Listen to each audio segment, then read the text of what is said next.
Every serious outboard test in the last 5 years has ended with the same uncomfortable sentence. The diesel wins on the numbers. Not narrowly, not on a technicality. Independent testers, commercial fleet managers, and military procurement officers keep arriving at the same conclusion. On fuel burn, on torque, on service life, on range, on fire safety, the diesel outboard beats the gasoline outboard that has defined the industry for 50 years. And yet Yamaha does not build one. Mercury does not build one for the general market. Honda does not. Suzuki does not. 2 small companies build them. One is Swedish, one is British. Between them, they spent more than 25 years and hundreds of millions of dollars solving a problem the 4 biggest names in outboard manufacturing publicly described as not worth solving. So, which is it? Did the experts find the future of boating bolted to a transom in Sweden? Or did the majors already run the math and quietly decide the experts are wrong? Both stories are true, and the gap between them is where every boater's next engine purchase gets decided. To understand why the experts are impressed, you have to understand what they are looking at. A conventional outboard is not really an engine design. It is a packaging solution. The powerhead sits vertically behind the cowling, above the waterline, and sends its power straight down a long drive shaft to a gear case and a propeller below the surface.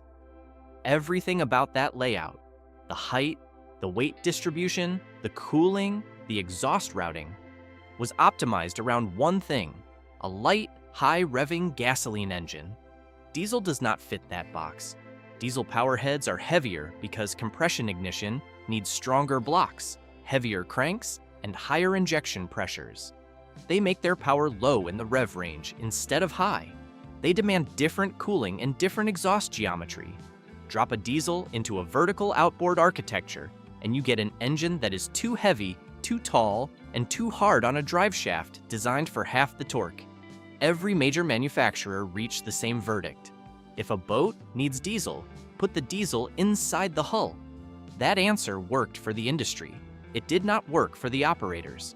Inboard diesel installations eat cabin space, require shaft drives and stuffing boxes, restrict hull design, and turn routine service into a contortion act instead of flipping open a cowling. So a real market sat there, unserved for decades. Military fleets that wanted one fuel for their trucks and their boats. Commercial fishermen who wanted torque for hauling and range for distant grounds. Wind farm support crews running continuous duty cycles offshore. Pilot boats, patrol boats, rescue craft. Vessels measured in operating hours, not weekends. The majors looked at that market, added up the engineering bill, and walked away. 2 companies did not. The Swedish answer came from a company founded in 2012 under the name Simco Marine, which built its outboard around the Swedish word for ox. The engineering philosophy matched the name. Instead of forcing a diesel into a vertical layout, Oxy mounted it horizontally, the same orientation it has in a passenger car, and threw out the geared drive shaft entirely. Power leaves the engine through a patented belt and pulley transmission, running to a heavy-duty gearbox and out to the propeller shaft. The belt drive is not a compromise. It is what allows the engine to handle load levels a conventional outboard driveline would not survive. The powerheads are automotive. The 125 through 200 horsepower models use a 2-liter turbocharged 4-cylinder. The flagship Oxy 300 uses a 3-liter turbocharged inline-6 from BMW. First production engines arrived in 2014. The British answer was the opposite approach entirely. Cox Marine fired its first concept engine in 2010 and refused to adapt anything. The CX-0300 is a 4.4-liter twin-turbocharged VB8, purpose-built for marine use from a blank sheet, mounted vertically like a conventional outboard, so it drops onto a standard transom with standard steering. No truck block, no car block. The company has described the development cost as roughly $200 million over more than a decade. It entered production in 2020, and a 350 horsepower variant followed. 2 philosophies: redesign the outboard around the engine, or redesign the engine around the outboard. Both produced something the majors said would not be worth building. And when the test data started coming back, The reason the majors avoided this category stopped looking like engineering caution and started looking like something else. Start with fuel, because that is where the expert consensus is strongest. Oxy states its diesel outboards burn up to 46% less fuel than a comparable gasoline outboard, and puts the realistic operational range at 30 to 40% depending on application, with the largest gains at wide-open throttle. Cox claims up to 30% better fuel efficiency against a 300 horsepower gasoline outboard, with independent testing reported in the range of 30 to 35% at cruise. Those are two different companies, two completely different engineering approaches, and two independent sets of testing arriving in the same territory. That convergence is why the experts take the numbers seriously. Then, torque. Oxy rates the 300 at 945 Newton meters at the propeller shaft. Cox rates the CXO 300 at 480 pound-feet, which the company describes as roughly 26% more than an equivalent 300 horsepower gasoline outboard. Diesel makes that torque low in the rev range, which is exactly where a working boat lives. Heavy loads, slow speed maneuvering, bollard pull, pushing a fully loaded hull onto plane. Then service life. Cox quotes service intervals up to 250 hours against roughly 100 hours for a typical gasoline outboard, a service life it describes as around 3 times an average outboard, and backs the engine with a 5-year recreational warranty or an 18-month 1,500-hour commercial warranty. Oxy's whole product argument is built on the phrase endurance by engineering, inboard-grade durability in an outboard package. Then range. Burn 30 to 40% less fuel, and the same tank carries the boat dramatically further. For an offshore fishing platform, a long-range cruiser, or a support vessel operating where gasoline is hard to find, that is not an efficiency statistic. It is a change in what the boat is capable of doing. Then safety, the argument recreational boaters underrate, and every commercial and military operator ranks near the top. Diesel has a far higher flash point than gasoline. It does not produce explosive vapor in a bilge. For a fleet, that single property changes insurance, changes fuel handling procedure, and changes crew risk. And then emissions. Oxy states that its 300 running on HVO 100 renewable diesel produces up to a 92% reduction in carbon dioxide compared with a gasoline equivalent, based on the company's own testing. Cox has certified the CXO 300 to EPA Tier 3, RCD2, IMO2, and BSO2, 6 categories. The diesel wins or ties in all 6. So why is almost nobody buying one? Because the expert verdict has a footnote, and the footnote is brutal. The first problem is price. A 300 horsepower diesel outboard lands in a completely different price universe from its gasoline rival.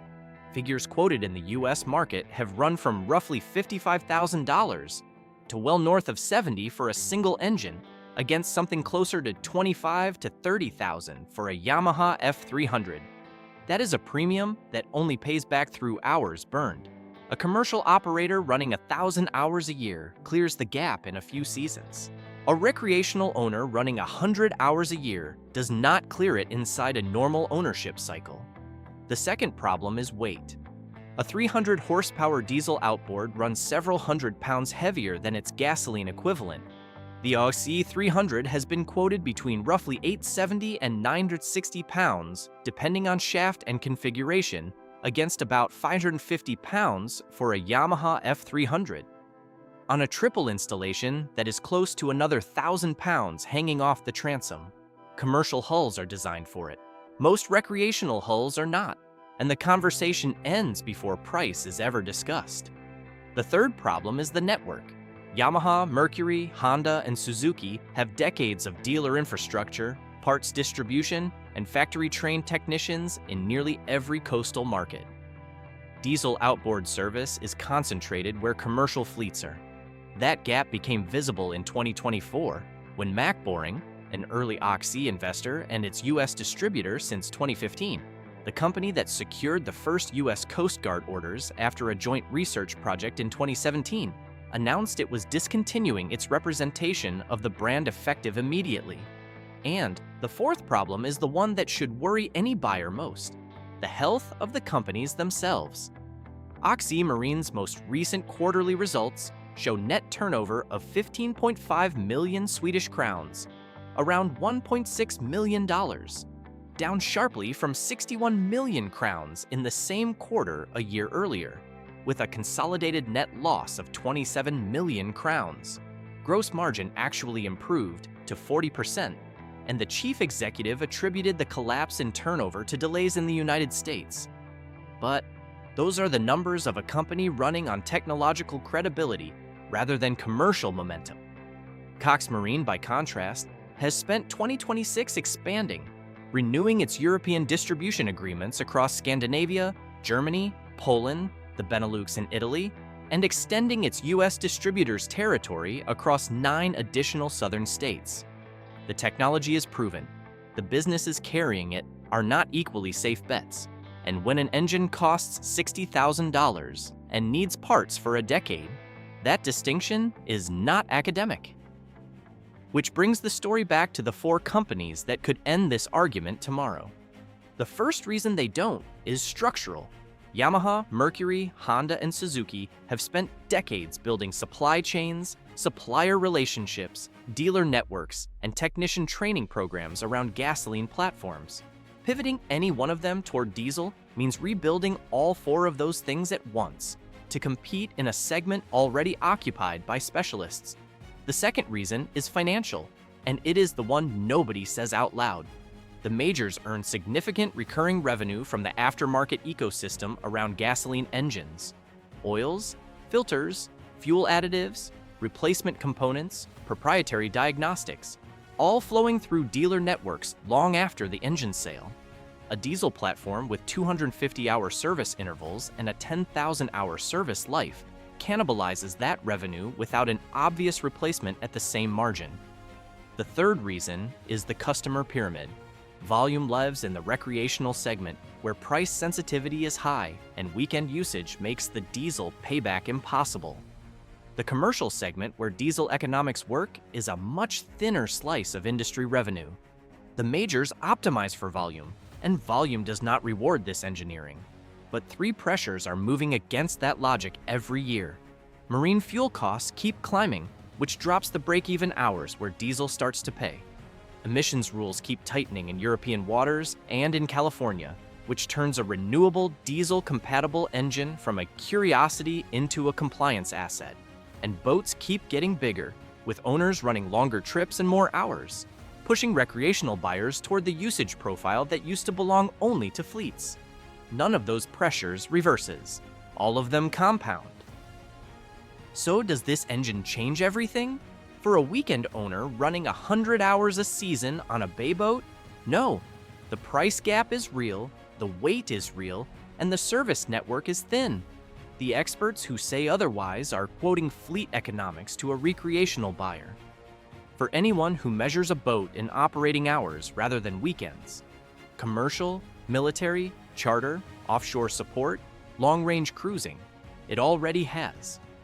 The engine that was declared impossible is on transoms, logging thousands of hours, saving 6 figures a year on fuel for operators who run hard enough to notice. That is how every propulsion shift in this industry has happened. 2-stroke to 4-stroke started at the commercial edge and worked inward. Electronic fuel injection did the same. So did the pivot from stern drive to outboard. Each one was led by a smaller player willing to risk what the incumbents would not. And each one eventually reshaped the market the incumbents thought they controlled. The boat sitting in the driveway today was designed around a gasoline outboard. The question is not whether diesel is better. The test data settled that. The question is, how long the 4 biggest manufacturers in the industry can keep defending a platform that gets harder to defend every year, and which one of them blinks first.